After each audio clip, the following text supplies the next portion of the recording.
In 1837, America fell into one of its worst economic recessions.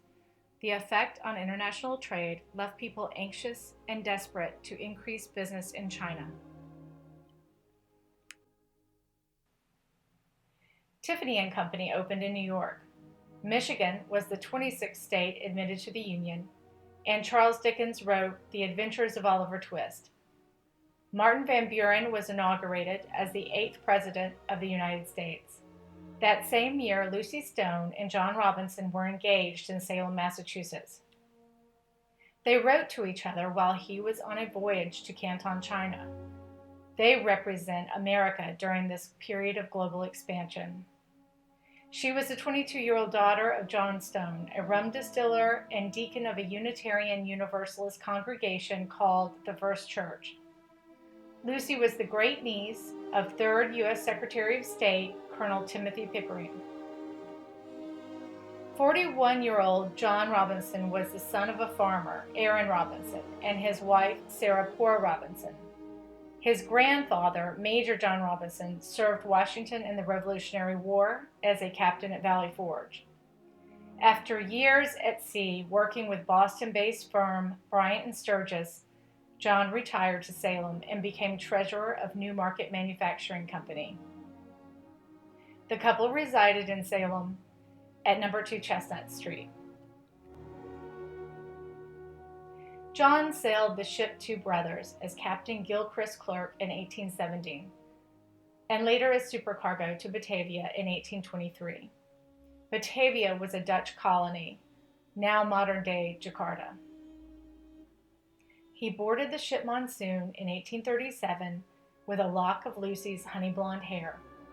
The Monsoon sailed out of Boston. Salem was no longer a strong harbor. Lucy was John's lifeline, his way of keeping focus on completing his mission and returning safely back to Salem. While on his trip to Batavia, he wrote about how splendid the city was, but it could be most gratifying to transport myself to the corner of Chestnut and Summer Street. According to the Pickering Family Genealogy, Volume 2, he wrote about his lengthy time as a mariner at sea from February 2, 1817 to February 24, 1839. That's 3,470 days, or 9 years and 6 months. John retired to Salem in 1839 and married Lucy that June. In April 1846, he died of a form of tuberculosis.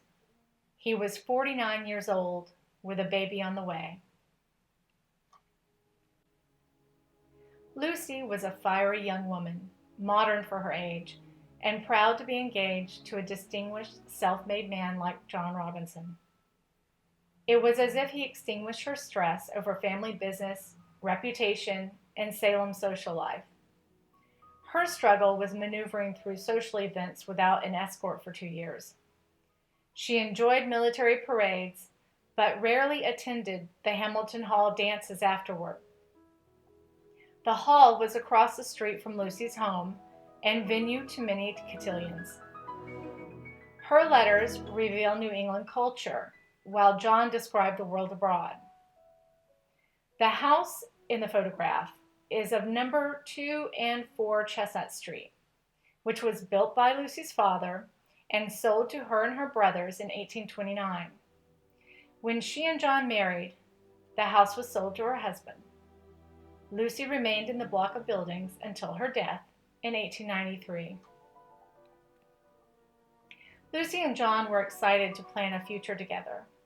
He left a trunk of sterling silver and asked her to send him a memo of all pieces she needed so he could purchase them in China. She said her mother told her dessert knives were very nice to have, so get a dozen.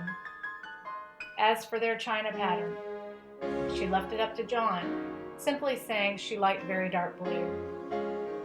Lucy was also to measure the windows and include them in her memo so John could buy window treatments. The photograph is of the dining room at number 2 Chestnut Street in the 1870s. This photograph is a silhouette of Lucy's parents, John Stone and Catherine Dodge Stone. Catherine's mother, Lucia Pickering Dodge, was Secretary of State Timothy Pickering's sister. Catherine died when Lucy was 3, leaving her with older brother John Hubbard Stone and little infant Henry Orne Stone. This was the first of Lucy's tragedies. She later lost a baby and 2 husbands. Lucy's first baby, Lucia, died in 1845, and her husband John died the following year while she was 7 months pregnant. There are notes at the Phillips Library written by Lucy's friends in the months after John's death. Their words showed they were conflicted with sympathy and joy, because although John died, baby John Robinson Jr. had arrived. In 1876, Lucy lost her second husband, Dr. Samuel Johnson. She was only 61 years old. Deacon John Stone was a Salem selectman and a rum distiller. He was also a widower with 3 young children: John, Lucy, and Henry.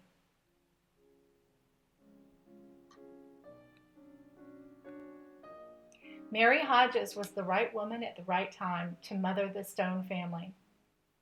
She married John Stone in 1819, only a year after Catherine's death. In Lucy's letters, when she refers to mother, she means Mary Hodges. The Deacon Giles Distillery in Salem is named after a fictional story written by Reverend George Cheever in 1835. The temperance piece was about an evil rum distiller who was a church deacon. He sold Bibles out of his counting room and was so cruel his workers abandoned him.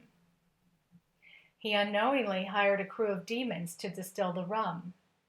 The barrels were cursed to emblaze temperance messages when tapped. Cheever and the Unitarian Church already had a rocky relationship. In his 1834 4th of July speech, he offended church members. They believed he misquoted theologians and referred to Unitarians as rascals. There was also a debate in the Salem Gazette as to whether he called Unitarians cold-blooded infidels. John Stone sued Cheever for libel soon after Deacon Giles was published. A distillery worker, Elias Ham, beat Cheever severely. He horsewhipped him in a gutter off Essex Street. John Stone was not implicated for the beating, but people today believe he instigated it. Lucy's brother, John Hubbard Stone, worked as a store clerk, then voyaged to South America. When he returned, he worked at the Salem Custom House, and later as the librarian at the Essex Institute. His wife, Eliza Jane Flint, she became Flintstone, was the daughter of Addison and Sally Upton Flint of North Reading. Lucy wrote to John about their wedding and how fun it was to spend time with her father and friends in Roxbury afterward. Henry Orne Stone was Lucy's favorite. She adored her little brother and their trips to Boxford, Lowell, and Reading. Henry graduated from Harvard Medical School in 1841. When Lucy wrote to John about Henry making a joke at his expense, Robinson's reply was, "I can't believe your green brother is going to be a doctor." Robinson was right. Henry didn't practice medicine after all. He owned a farm and was dedicated to his town's library. Robinson called him green for 2 reasons: his youth and the fact that he grew plants. It makes sense that later John Robinson Jr. would take after his uncle and become a botanist. Lucy and Henry's trip the summer of 1837 almost got her into hot water with her soon-to-be sister-in-law. They rode through Andover, and the sister saw them. Reports got back to Lucy that John's sister said Lucy looked very happy, but she wondered who the gentleman was riding in a gig with her. Lucy immediately fired off a letter of explanation to John. Caroline Saltonstall and Lucy were the same age and neighbors. Caroline was sick with an illness that affected her sight. Doctors saved her vision, but she would never see completely. Even with her terrible health, she found love in Charles Barstow. Her father, Leverett, turned Charles down the first time he wanted to propose, but later Lucy wrote that the two were engaged.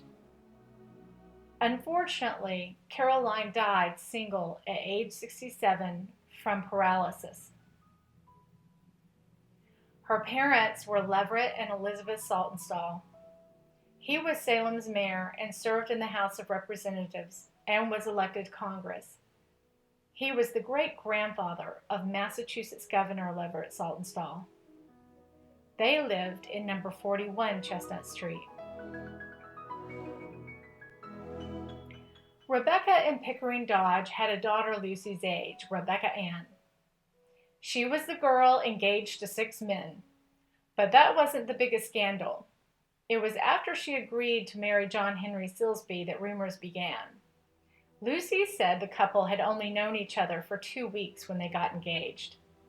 She also wrote that Rebecca had been writing love letters to Haley Barstow at the time of her engagement, and that's what started family feuds. A lawyer was hired to mitigate. The photograph is of Pickering and his wife Rebecca and their home at number 29 Chestnut Street.